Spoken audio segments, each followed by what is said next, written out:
Welcome back, dear viewers, and you are still watching The Breakfast Show. And in this segment of our program, we will talk about the National Strategy for Higher Education and Scientific Research 2030, which was launched recently by the Minister of Higher Education and Scientific Research, Dr. Mohammed Ayman Ashour. And to shed more light on the main aims of this strategy, we are joined over the phone by Dr. Nabil Gad, education expert, American and University in Cairo. Good morning. Good morning, ma'am. So, sir, can you tell us more about the importance of the National Strategy for Higher Education and Scientific Research 2030 and its role in supporting development projects? What Professor Dr. Ayman Ashour has mentioned in launching this strategy is actually very clear. Yes. He mentioned that there should be an integration and interrelated measures and active participations from all parties. There should be a continuity and existing plan. And actually, what he has mentioned, along with the other two ministers, Minister of Planning, Dr. Hala Said, and Minister of Education, Dr. Rida Ghazi, is really a well-noted plan. And since we have the saying that it's well known that when there is a will, there is a way. Yes. So we have the will, and so the way will be easy for us to execute all the goals set for that. He has mentioned, as I have read before, that we should have the role of a pioneer. We should have creativity. We should be active, having the active role, not only with the Ministry of Higher Education, but along with the Ministry of Education and the research centers. This cooperation among all these people will actually achieve the continuous development of Egypt's vision for 2030. Dr. Ashour, I think, mentioned also that the strategy passed through different stages to achieve its goals, and indicating that we should be upgrading good education. We have to underline this very well. The research centers and its applications are involved in such progress and development. We have to prepare the graduates for the labor market, which is a major role these days. There should be a sort of creativity and pioneering work for building knowledge economy. Dr. Hala Said mentioned a very important thing, that the most important investment nowadays is not the financial thing or the materialistic thing, but it's the investment of the human being, our youth. And as we all know that we have about 65% of the Egyptian population nowadays is of youth, and we should make very good use of this, these capabilities, these energies, and we have to have a clear vision that helps us a lot to execute our goals in the very near future. Another important point that we have to know that nowadays we have about 20, or exactly 27 governmental universities and 20 non-governmental universities, plus private universities, high institutes, 10 universities of technology. These are actually very good jumps to achieve the desired goals in the future. We wish the strategy to be very successful, effective, and beneficial for all our generation in this beloved country, Egypt. Sir, Dr. Gad, also, to what extent do you see the significance of the strategy in raising the quality of education and scientific research in its applications and preparing graduates for the labor market? The strategy has to emphasize or concentrate on what we call the OGT, on-job training. And this training should be for continuous periods of time, not only before getting the job in the market, but even throughout all the career of work for these young men. We have to update our knowledge. We have to have the element of competition. This competition makes the new frame of the university's administration, as I think Dr. Ayman has mentioned, to serve the environmental programs, to have integrity with the regional and labor market as well. To achieve the economic activities, the Republic has already divided the Republic into 7 regions, including 28 governmental universities, I mentioned, 27 private universities, 20 non-governmental, and 10 technological universities, and 7 foreign universities, such as the AUC, the BUC, the Chinese universities, the Japanese, whatsoever. So he declared that the ministry also works very hard to adopt academic programs and syllabi to serve the society. Yes. And the society means the citizens. To have developed integrated scale for developing all what we hope to have in the very near future. And this plan is, I think, at hand. He's working very hard. What counts for everybody is the sincerity and the honesty of the people in charge. Like I also admire a very good thing that Dr. Rida Higazi as well said, that there is always a very good cooperation between both the Ministry of Education and the Ministry of Higher Education and Research Centers. This, in fact, will end up in achieving the goals we are having in front of our eyes. Yes. Wishing them the best of luck. Sir, if we move to scientific research here in Egypt, as in the past years before it was ignored a little bit, now we can see that after President Fattah el-Sisi assumed the presidency, he paid great attention to scientific research and young innovators, and he made a day to celebrate the scientists here in Egypt. Sure. So how do you see the future of scientific research here in Egypt?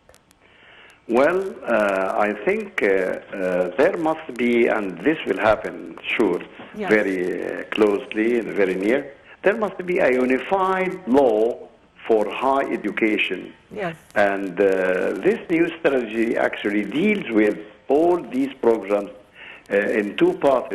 This is not my ideas, but it's Dr. Ashur's ideas. The first thing is the high degrees to be given with evaluation and appreciation. Yes. And the second part is the professional part, referring to what the labor market needs. So these 2 parts, if well adopted, they will give fruitful results, as I have just mentioned.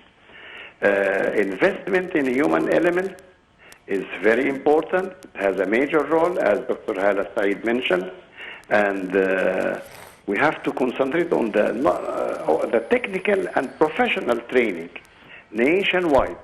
I mean, not to concentrate on the big cities like Cairo, Alex, or wherever, but all over the country, nationwide.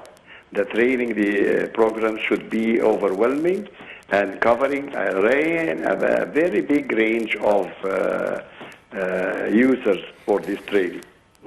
Yes, from your perspective, how can the new strategy encourage entrepreneurship and build a knowledge base? These distinguished scholarships and programs are usually designed on scientific basis. So according to the change of the Industrial Revolution, we have now what we call the 4th Industrial Revolution, as mentioned by Dr. Hala Said, I think.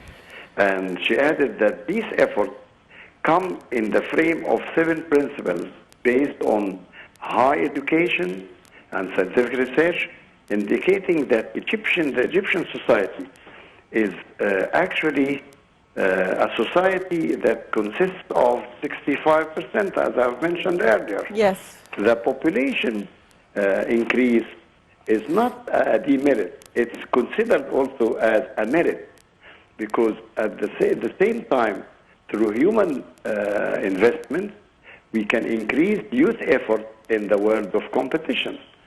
Dr. Hakazi also mentioned the interaction and the dynamic strategies of the Ministry of Education and the Ministry of Higher Education and Research Center, pointing that all these establishments do not work separately or on isolated islands, but they work for developing the education phenomena at large or in general within an integrated vision for the 2030 vision.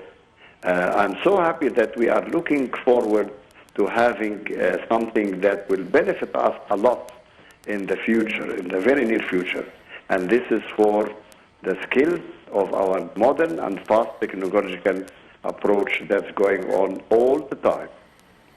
Yes, sir. Also, if we talk about the importance of investing in human elements and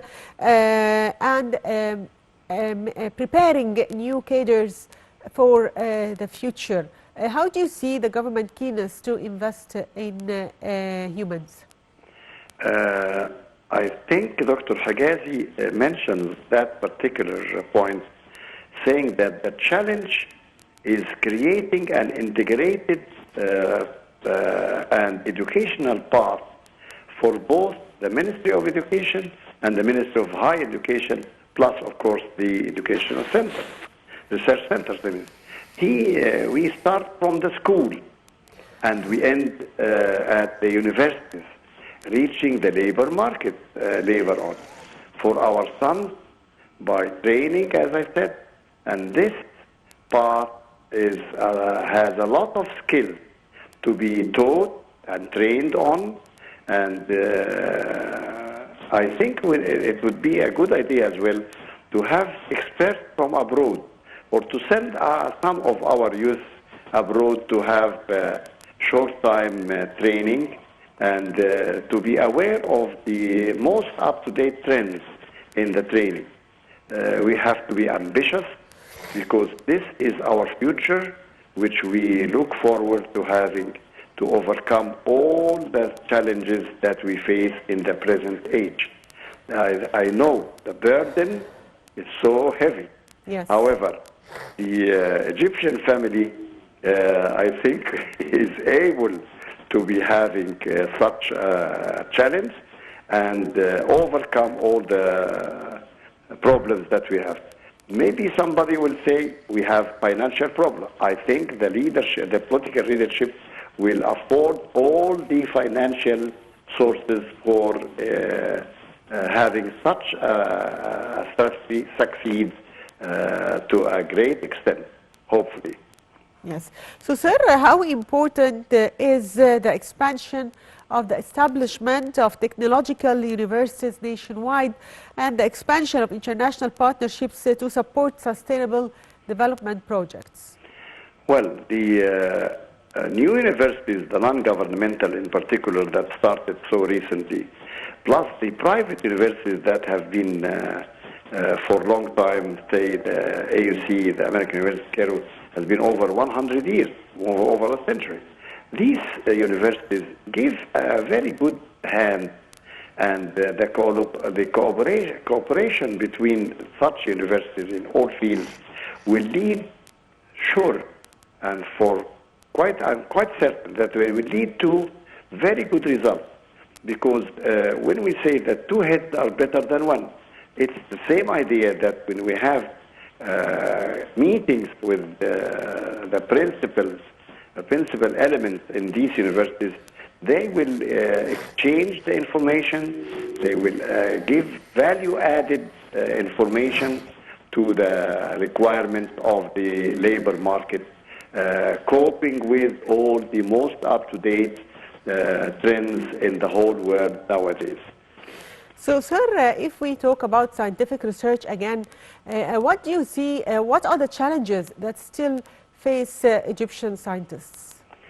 I think graded vision, which is, not to be on the spot, but it has to be given the lifelong idea to work and to study what has been achieved, to see the positive points to be emphasized, and to avoid the negative points to be avoided, for a clear vision that will be absolutely praised by all parts of the country.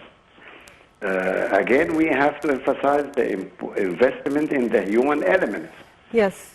We add to that state has given a great concern for education.